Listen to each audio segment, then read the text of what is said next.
This Lelland Top video is sponsored by Windsor. Download the app now and win cash daily. घर बैठे bore हो रहे हो तो क्यों ना गेम खेली जाए।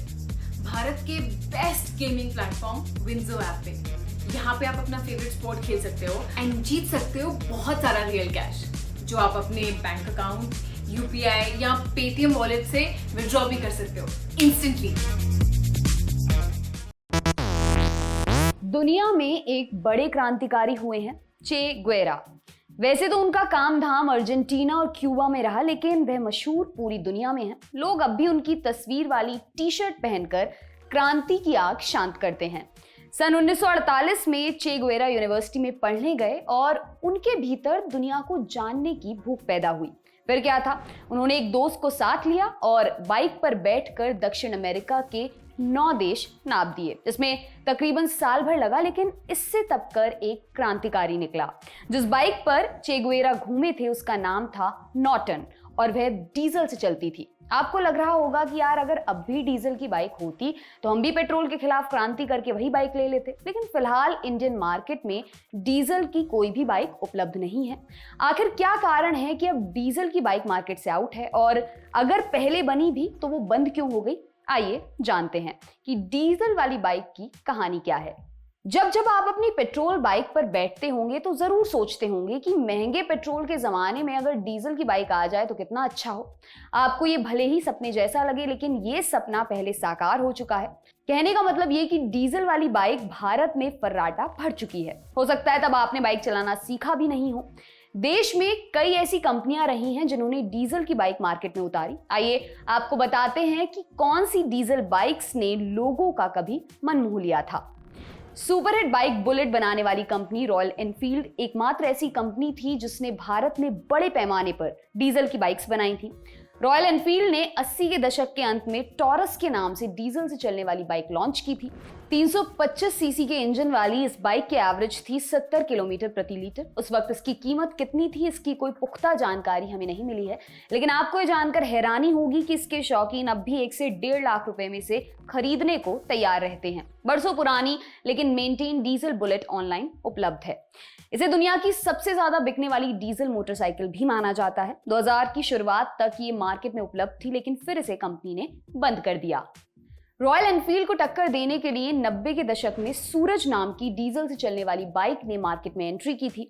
सूरज डीजल इंजन मोटरसाइकिल को सहारनपुर स्थित सूरज ऑटोमोबाइल्स द्वारा बनाया गया था। सूरज वही कंपनी है जो अब भी ट्रैक्टर बनाती है। कंपनी ने अपने मॉडल के लिए रॉयल एनफील्ड गियर बॉक्स के साथ लैम्बोर्गिनी 325 सीसी डीजल इंजन इस्तेमाल किया। इसका प्रचार 86 किलोमीटर प्रति लीटर का माइलेज देने वाली बाइक के तौर पर किया गया। ये देश की पहली मोटरसाइकिल थी जिसमें इलेक्ट्रिक स्टार्ट की सुविधा दी गई। हालांकि ये बैटरी पर निर्भर करता था कि स्टार्टिंग कितनी अच्छी है। सूरज बाइक का वजन 200 किलोग्राम था। उस जमाने में सूरज की कीमत भी तकरीबन 50,000 रुपए थी। सूरज नाम की कंपनी ने जब डीजल बाइक में 85 किलोमीटर के माइलेज का दावा किया तो इसने सबका ध्यान खींचा। इन बाइक्स ने आते ही लोगों को अपनी ओर खींचा। एक तो उस वक्त पेट्रोल के मुकाबले डीजल बहुत सस्ता था। कितना सस्ता? इतना जान लीजिए कि डीजल पेट्रोल से आधी कीमत पर बिकता था। इंडियन एक्सप्रेस की खबर के मुताबिक 1980 में दिल्ली में पेट्रोल की कीमत 5 रुपए 10 पैसे लीटर और डीजल की कीमत 2 रुपए 28 पैसे प्रति लीटर थी। उस वक्त पेट्रोल से चलने वाले स्कूटर और बाइक भी 40 से 60 के आसपास का एवरेज देते थे। ऐसे में मार्केट में 80-90 किलोमीटर प्रति लीटर की एवरेज वाली डीजल बाइक्स देखकर लोगों को लगा कि सपना सच हो गया। कंपनी भी मार्केट में अपने नए शाहकार से खुश थी और पब्लिक को भी लग रहा था कि देर से ही सही लेकिन सपना सच हुआ।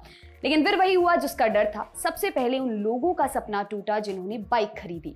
बाइक के साथ कुछ ऐसी परेशानियां आने लगी जिनका पहले उन्होंने ख्याल नहीं किया था। हमने डीजल वाली बाइक की दिक्कतों को जानने के लिए ऑटो एक्सपर्ट से बात की। उनके हिसाब से डीजल वाली बाइक के ना चल पाने के बड़े कारण ये रहे। साइज। इतना तो सभी को पता होगा कि डीजल इंजन अधिक ऊर्जा पैदा करता है। ज्यादा ऊर्जा पैदा करने की वजह से इंजन पर दबाव भी पेट्रोल इंजन के मुकाबले ज्यादा पड़ता है। ज्यादा दबाव सहने के लिए डीजल इंजनों को भारी बनाया गया था, जो एक मोटरसाइकिल के लिए सही नहीं है। इससे न केवल बाइक का साइज बढ़ा बल्कि वह बेहद भारी हो गई। डीजल वाली बुलेट और सूरज दोनों ही तकरीबन 200 किलो की हैं। अगर ये गिर गई तो बिना किसी की मदद से उठाना नामुमकिन हो जाता था। शोर। ज्यादा ताकत पैदा करने वाला डीजल इंजन भी जब अपने शबाब पर होता है तो आवाज नहीं करता बल्कि दहाड़ता है। आवाज के साथ ही डीजल इंजन कंपन भी पैदा करता है। बाइक के छोटे चेसिस पर उसे रखकर कंट्रोल कर पाना मुश्किल भरा साबित होता है। प्रदूषण। डीजल इंजन पेट्रोल के मुकाबले ज्यादा प्रदूषण भी पैदा करते हैं। ऐसे में बाइक से निकलता काला धुआं भी लोगों को परेशान करता। सरकार भी इसे लेकर धीरे धीरे सख्त होती गई। ऐसे में कंपनियों के लिए भी डीजल इंजन सिरदर्द बनने लगा। कीमत।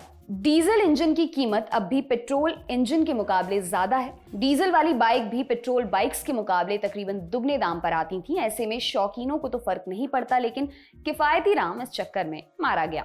महंगा मेंटेनेंस। पेट्रोल के मुकाबले डीजल इंजन हमेशा ही ज्यादा मेंटेनेंस मांगता है। इसकी सर्विसिंग भी पेट्रोल इंजन के मुकाबले ज्यादा करानी पड़ती है। विदेशी कंपनियों के इंजन होने की वजह से इनकी मेंटेनेंस कॉस्ट भी काफी ज्यादा पड़ती थी।